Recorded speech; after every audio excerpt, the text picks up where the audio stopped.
All right, here we go. So yesterday on Facebook, I posted a little status saying you guys could ask me anything you wanted, anything in the world. It doesn't matter if it's about martial arts or about my personal life or just silly questions. It didn't matter. We call it an Ask Me Anything post. You guys had some really awesome questions. Now, for the most part, they were martial arts related, but I don't mind that. I love talking about martial arts. But some of them are a little bit funny or more on the casual side, I'll put it that way. So let's get right into it. Just so you guys know, I'll tag you. Those who ask questions, I'll tag you in this video just so you have an easier way to find it, because I definitely want to make sure you guys get the answers to your questions, okay? All right, here we go. So Mr. Jerry Holtz, the first one, asks, is Joe Flacco elite? So I think he's still a quarterback for the Ravens, right? I wouldn't call him elite. I'm a Patriots fan, so my standards for quarterbacks are pretty high. You guys can hate on me all you want for that one, but I don't think Joe Flacco is very elite. All right, Miss Doris asks, what's your funniest, most embarrassing moment as a Next Step Family student? And she asked me to be honest. So I have no problem being honest with this one. This one was pretty funny. So a couple of years ago, I was teaching a class. I think it was the adults class, and the uniform I'd had was quite old. I think I'd already had it for a couple of years, and I wore it pretty regularly, and I washed it a lot. So it was pretty rugged.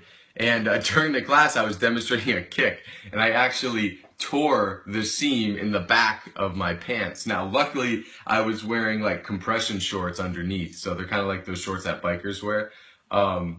So everyone didn't see my underwear, but that was probably the most embarrassing moment as an instructor. As a student, I don't really remember having very many embarrassing moments, probably just like falling or doing something silly like that. But as an instructor, I've had a lot, because, you know, when you're in front of people, sometimes you just think or do or say things that really don't make any sense and whatever. But that has got to be the funniest thing that happened to me. Like, I remember having to go out of the classroom and be like, Master J, I ripped my pants.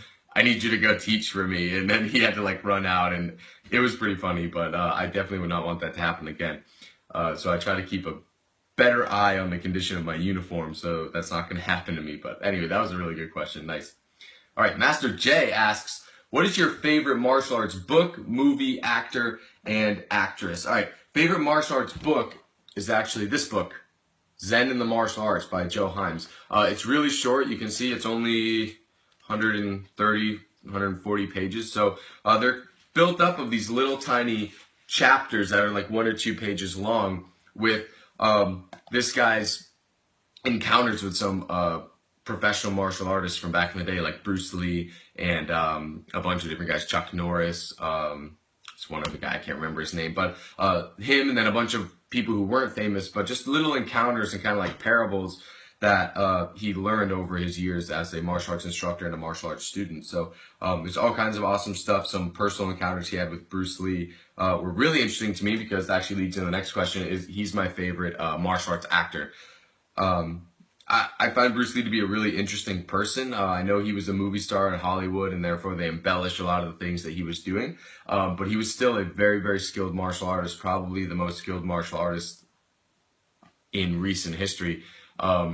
But I also like that he was a very philosophical person. A lot of people don't know this, but he was actually a philosophy student, I think, at one of the universities in California. Don't quote me on that, though.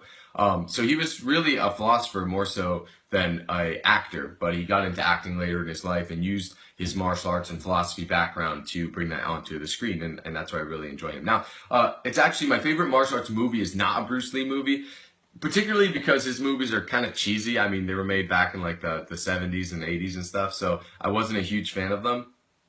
But my favorite martial arts movie is the movie Ip Man. The first and second one are, I mean, the first one's my favorite by far. It's great. The second and third one aren't so great. I don't like them that much. But the first movie, Ip Man, I think it's on Netflix. I definitely recommend you guys watch it. It's in all Chinese, but they have English subtitles, of course. The star of that movie is Donnie Yen. He was in the most recent Star Wars movie, actually, so he's a pretty popular actor, very skilled martial artist. And it's actually a story about the guy who trained Bruce Lee. His name was Ip Man, and it's some really interesting things about World War II and stuff like that. It's a really good movie. Definitely recommend it. I don't really have a favorite martial arts actress. If I had to pick a favorite actress, just in general, it'd probably be Emma Stone. I like most of the movies she's in. Like Spider-Man, and then that movie La La Land that came out last year was pretty good. So I like her I like her a lot, but I don't really know of any martial arts actresses who are my favorite. All right. Miss Kirchner asked, what was the hardest part of your training as a martial arts student preparing for the black belt test? I would have to say it was definitely the running. I've never been a big runner. I don't enjoy running particularly.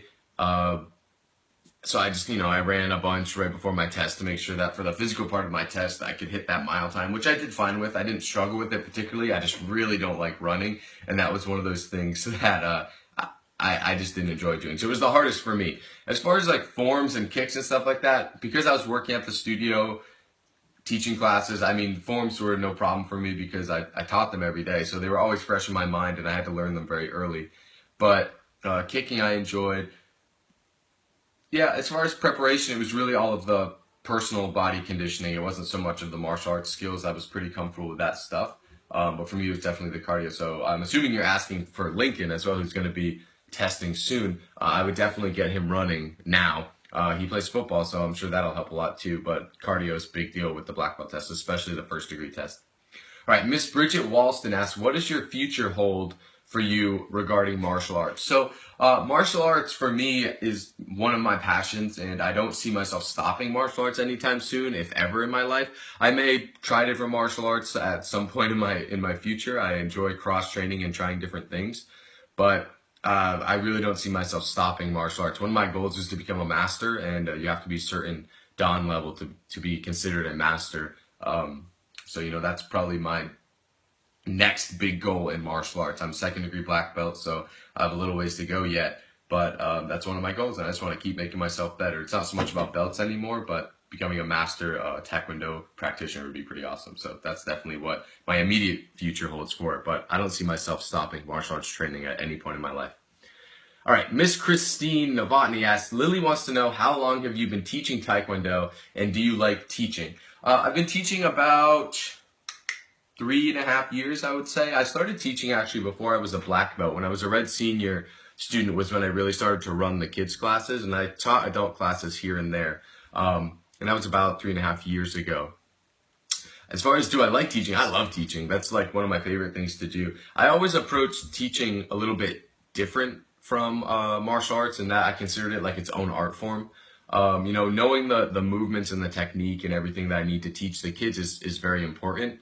But I always wanted to approach teaching as if it's its own separate thing, because there's different strategies and things you need to learn about teaching, especially young students, that I've had to learn from Master Jay and other mentors. So, yeah, I love teaching. It's one of my favorite things to do. It keeps me motivated, and I think that's one of the reasons why I still enjoy martial arts so much, is that I'm not only a student, but also a teacher, and doing both helps me to stay motivated, because there's two things I'm constantly having to refine and make my technique better. Now, this next question is similar, I guess. Mr. Dave Milstein asks, how do you differentiate between being a student and an instructor? What is the line that divides the two, or is there one? And he says, philosophical reply intended. All right, I love philosophical replies. So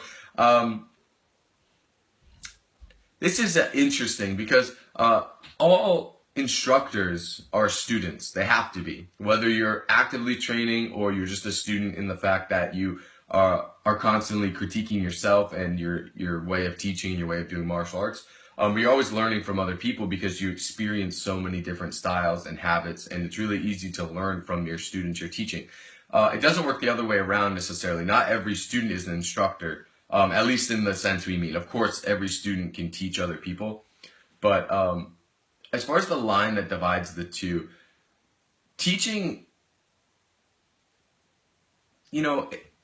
anybody can be a good martial artist with enough practice and all that stuff, and anyone can be a good teacher.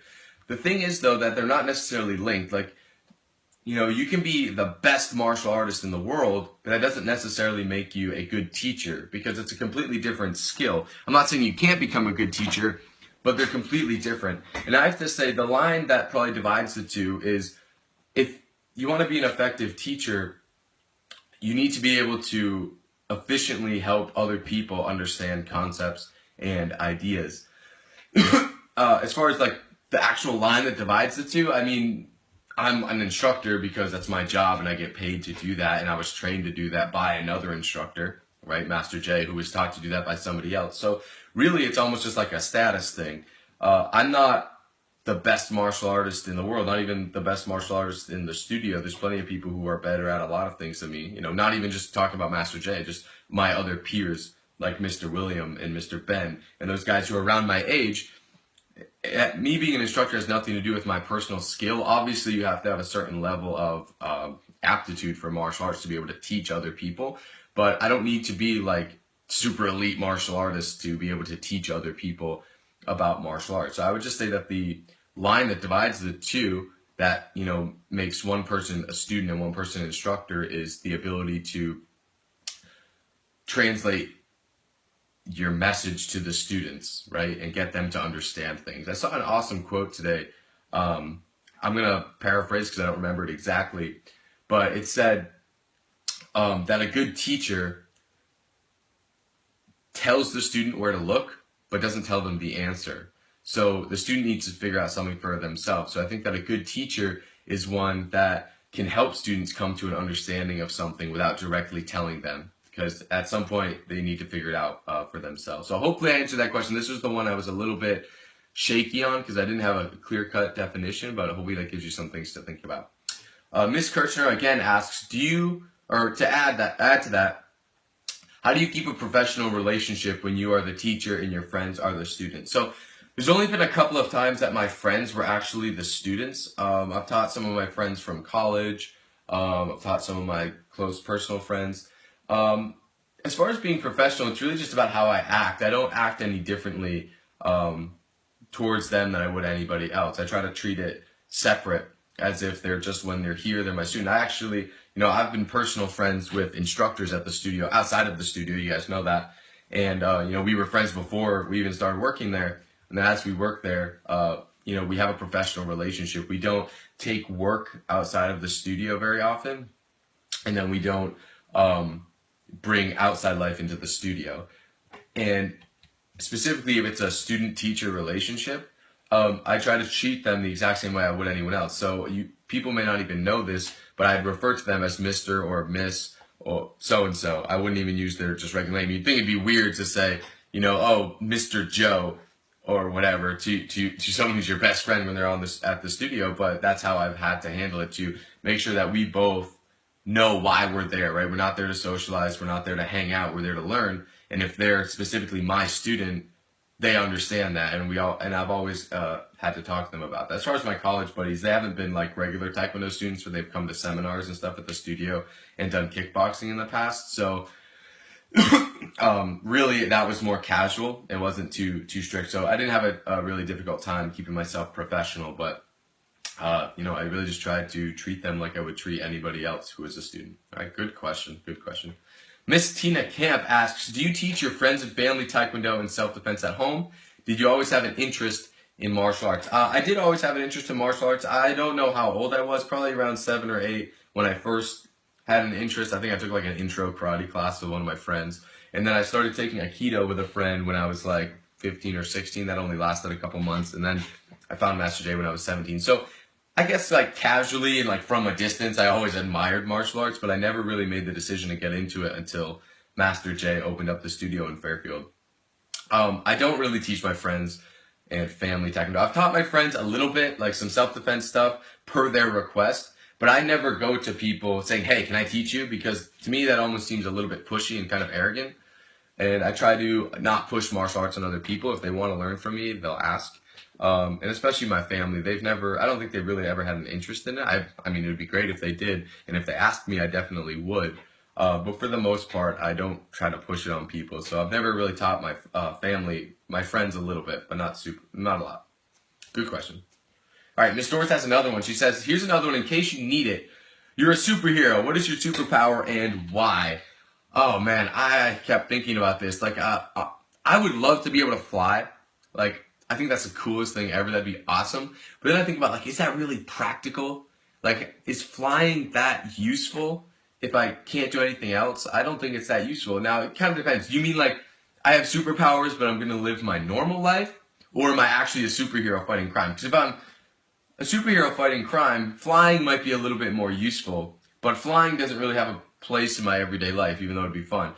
If I had to do something that would be, I probably want to like teleport or something. That'd be super convenient for me. I just say, oh, I gotta go to the store, teleport there. I gotta go home, teleport back. Like, I would love that. So if it was just to live in my everyday life, it would be teleporting. If it was to actually fight crime, I don't think I'd choose flying. I'd probably choose like super strength or something like that that's actually useful. Or super speed. Being the Flash would be awesome because you just not be able to get touched by other people. So yeah, if it's my regular life, something I could do that'd be a superpower to help me in my regular life, teleporting. If I'm fighting crime, super speed. I think that'd be awesome. Plus, I could pretty much go to any martial arts tournament I wanted and win because no one would be able to touch me.